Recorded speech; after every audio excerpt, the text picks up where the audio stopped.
Hello, my name is Karen, and today I will teach you how to successfully perform CPR on a person, a woman who is pregnant, and how to successfully use an AED machine. Did you know that superheroes are not the only ones who save lives? According to the Red Cross, 12 million Americans die each year from cardiac arrest without receiving any form of CPR from a bystander or from a loved one. Each year, the amount of people that know CPR goes up, and today we're going to change that too.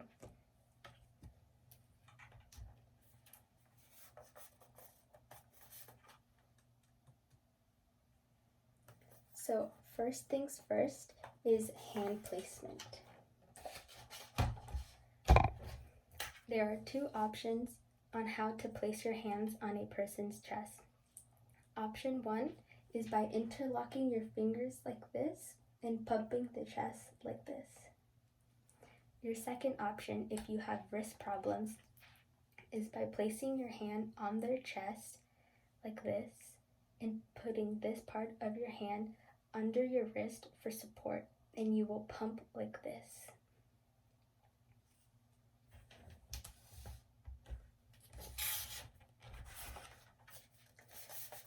You will place your hands 5 inches from the bottom of their rib cage. So first things first is you must approach your victim. If your victim is unconscious, you can automatically start your CPR compressions.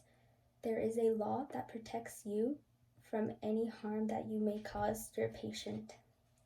So by law, you are safe.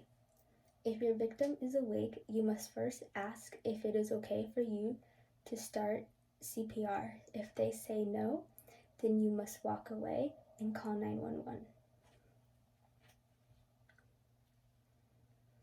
According to the Mayo Clinic, an untrained person who performs CPR will do about 100 to 120 chest compressions a minute. A trained person performing CPR will do the correct amount of 5 sets of 30 compressions. You will perform 30 compressions, stop, check for a pulse, check for breath. If you do not find one, then you must repeat 5 times. 5 sets of 30 compressions equals 1 round of CPR. If your victim is a woman, you must remove her bra. Her bra contains a underwire that is made out of metal. The metal wiring will hinder your CPR, so you must remove the bra as well as her shirt.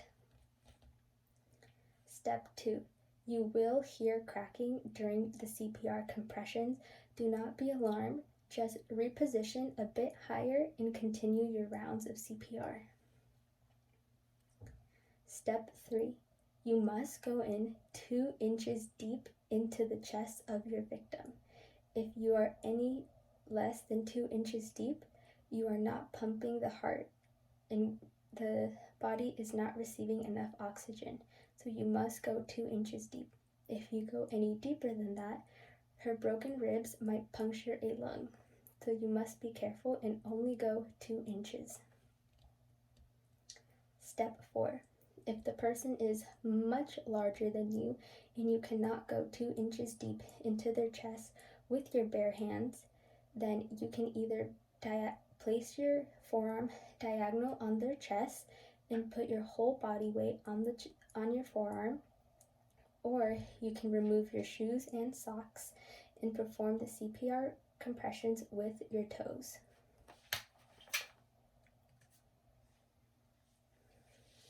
If you are performing CPR on a pregnant woman, you must first place her up against a wall, spread her legs a bit, and place your knee in between her legs. You must bend your knee to form a bit of a chair. If she faints or falls, she will fall forward, falling into your body so you can catch her. Because the woman is pregnant, her organs have reshifted, which means that you cannot place your hands in the same place you would as if she wasn't pregnant. So you must place your hands in between her chest, in between her chest, and no lower than that. You must remove her bra as well, because with her bra in the way, you will not be able to go 2 inches deep. And by you doing this, you will not hurt the baby. The baby is fine. And lastly, how to successfully use an AED machine. If you have an AED machine, you must first remove the victim's shirt and make sure the victim's chest is fully dry.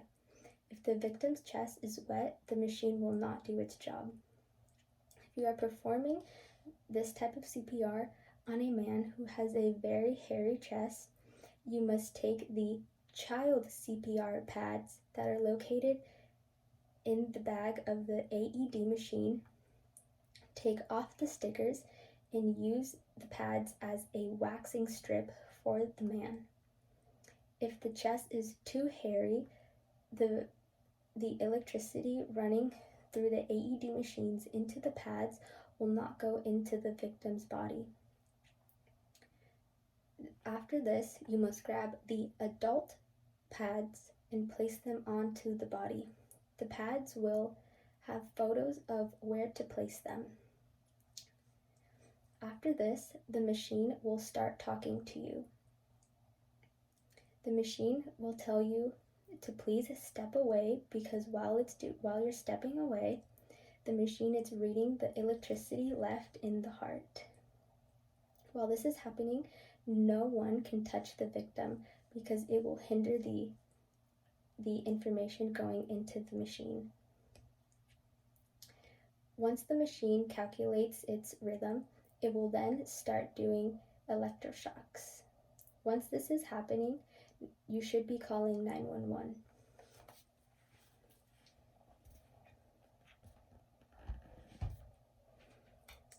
So I hope that you have enjoyed today's presentation.